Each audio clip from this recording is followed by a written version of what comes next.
The Labor Department has imposed millions of pesos in fines on former Ateneo men's basketball coach Tab Baldwin and the Ateneo de Manila University over violations involving his employment permits.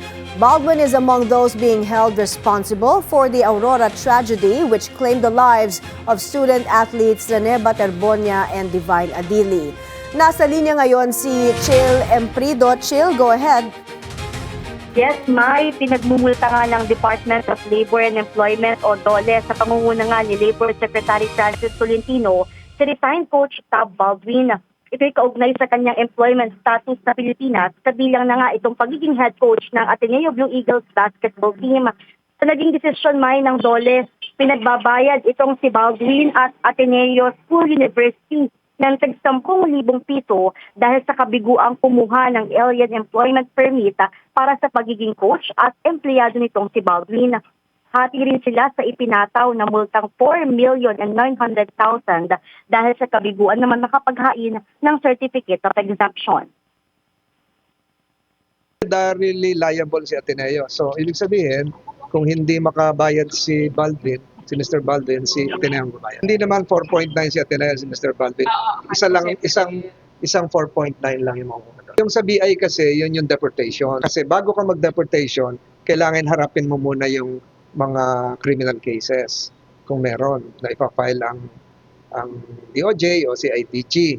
So, hindi mo muna siya pwedeng i-deport.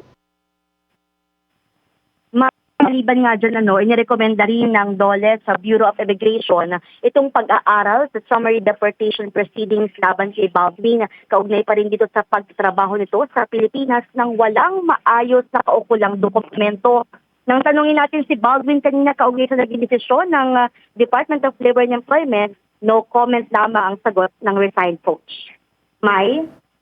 Chill, may naging reaksyon din ba ang Ateneo de Manila University?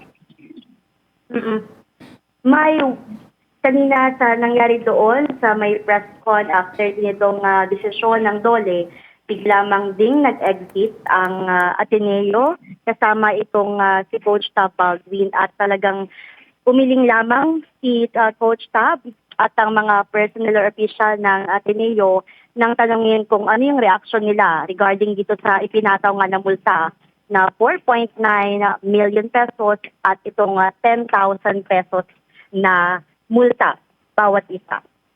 Maraming salamat, Chill Emprido, nag-uulat.